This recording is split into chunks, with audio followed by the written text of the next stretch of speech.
আসসালামু আলাইকুম। প্রবাসীদের বন্ধু চ্যানেলের পক্ষ থেকে সবাইকে স্বাগত। বন্ধুরা, আপনারা সবাই কেমন আছেন? আশা করি সবাই ভালো আছেন, সুস্থ আছেন। প্রবাসী ভাই বোনেরা সবাই যারা আমাদের এই ভিডিওগুলো দেখেন বা আপনারা জানতে চেয়েছিলেন যে কেন প্রবাসী ভাই বোনেরা নিজের টাকায় বিদেশ আছে, তারা কেন ম্যান পাওয়ার ক্লিয়ারেন্স কার্ডের জন্য এত হ্যাসেল ভোগ করে। বন্ধুরা, আসলে ম্যান পাওয়ার ক্লিয়ারেন্স কার্ডটা কি, কেন এটা করতে হয়, কেন করবেন, এর ব্যাপারে এর সপক্ষে আমি দু একটা কথা বলব।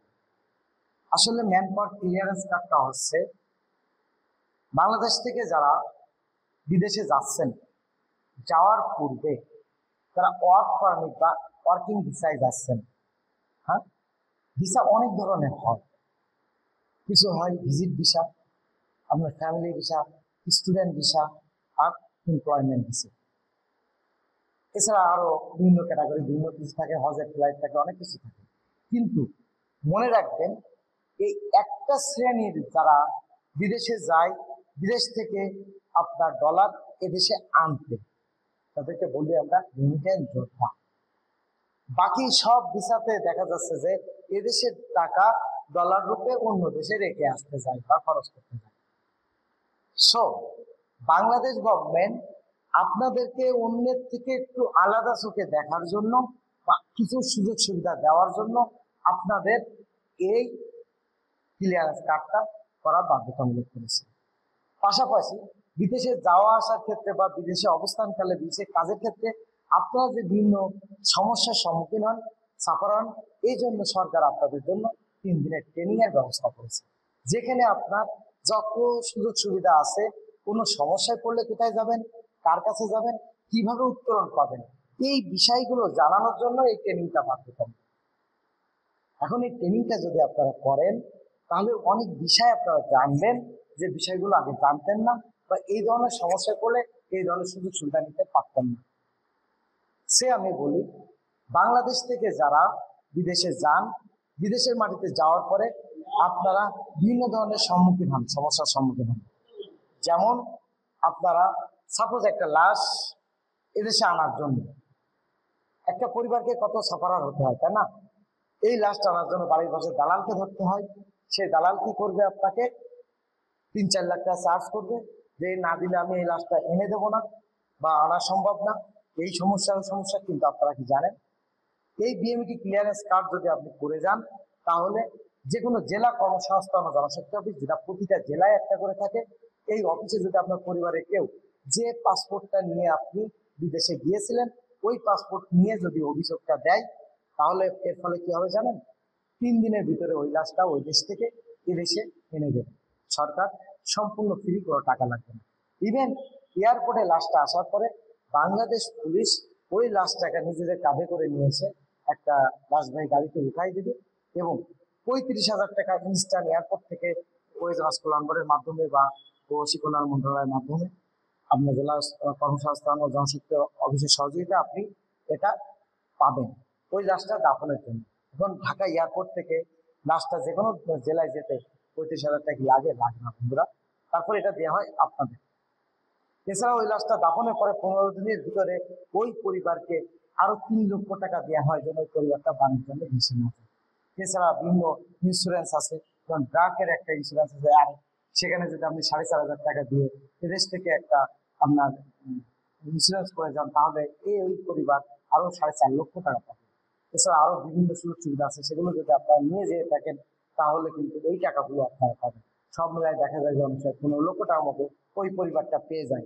ওই লোকটা, যে প্রবাসী যোদ্ধা আমার ভাই, তার এই সামান্য কষ্ট করে এই কাজটা করে যাওয়ার ফলে। কিন্তু যদি আপনি চোরাই পথে যান, অবৈধভাবে যান, ওদেশ থেকে যত ইনকাম করেন এদেশে পাঠান, এই সুযোগ সুবিধা কিন্তু আপনি পাবেন না।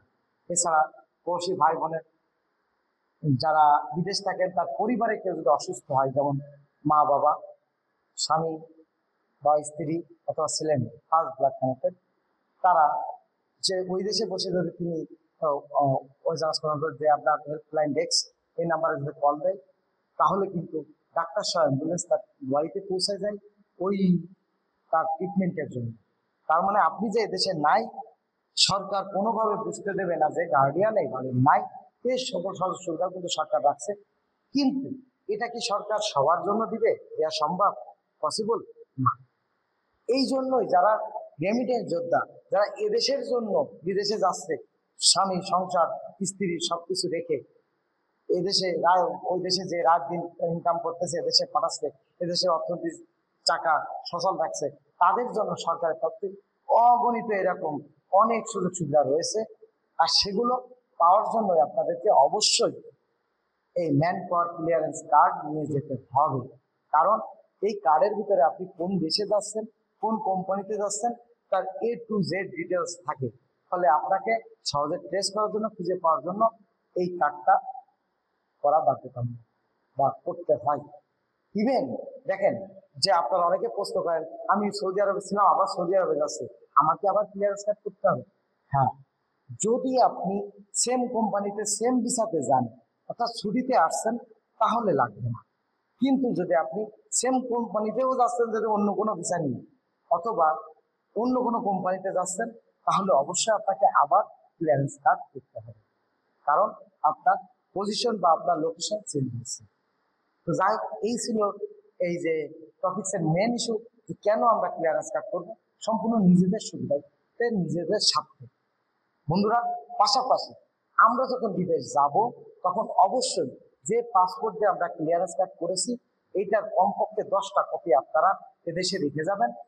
কি করবেন, আপনার নিকটাত্মীয় অর্থাৎ মা বাবা ভাই বোন বা ছেলে মেয়ে বউ স্বামী, এদের কাছে 1-2টা কপি করে রেখে যাবেন। নিজের সিন্ধুকে কমপক্ষে 2টা আপনি রেখে যাবেন। ভোটার আইডি কার্ড ইত্যাদি আপনি সেখানে রেখে যাবেন, গুরুত্বপূর্ণ কাগজপাতি। কারণ অনেকে আমরা যে ভুলটা করি, আমি যে পাসপোর্ট দিয়ে ক্লিয়ারেন্স নিয়েছি, ওই পাসপোর্টের কোনো কপি দেশে রেখে যায় না, ও দেশে চলে গিয়েছি।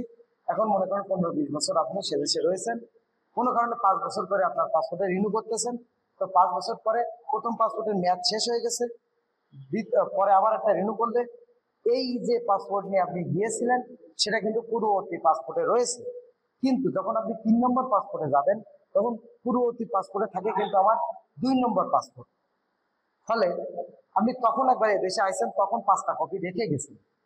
ওকে ফাইন, এখন আপনার কোনো দুর্ঘটনা যদি ঘটে, তো আমরা কিন্তু আপনাকে ট্রেস করতে পারবো না, বা আপনাকে কিন্তু আমরা বৈধ বা আপনি যে ইমিগ্রেশন ক্লিয়ারেন্স নিয়ে গেছেন এটা প্রমাণ করতে পারবো না। কারণ কি বলেন তো বন্ধুরা, এর কারণ হচ্ছে আপনার পাসপোর্ট দিয়ে আমরা যখন সার্চ দিব, তখন ওই যে পাসপোর্ট আপনি এখন শো করতেছেন, ওই পাসপোর্ট নাম্বারটা দেখবো, প্লাস পূর্ববর্তী পাসপোর্টটা দেখবো।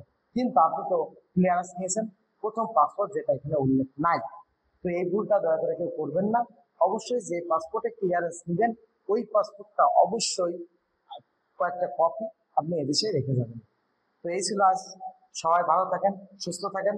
আর আমাদের কথাগুলো যদি ভালো লাগে, বা আপনারা যদি এ সংক্রান্ত কোনো পরামর্শ সরাসরি আমাদের অফিসে এসে নিতে চান, সরাসরি নিতে পারবেন। সেক্ষেত্রে আপনারা আসবেন, আপনার ঢাকা শহরের যে কোনো জায়গা থেকে বলবেন বিডিআর সেকশন, যে কেউ চিনে এখানে নামাই দিবে। দেন দেখবেন একটা ব্রিজ আছে, এই ব্রিজটা পার হওয়ার পরে রনি মার্কেট নামে, ওখানে যে কাউকে জিজ্ঞাসা করলে দেখাই দিবে। রনি মার্কেটের দোতলায় নিউ সার্চ আসবেন, আর 3 তলায় আমাদের অফিস। আসবেন, ভালো লাগবে, কথা বলবেন। কোনো প্রশ্ন থাকলে অবশ্যই কমেন্টস করবেন। সবাই ভালো থাকেন, সুস্থ থাকেন। আসসালামু আলাইকুম।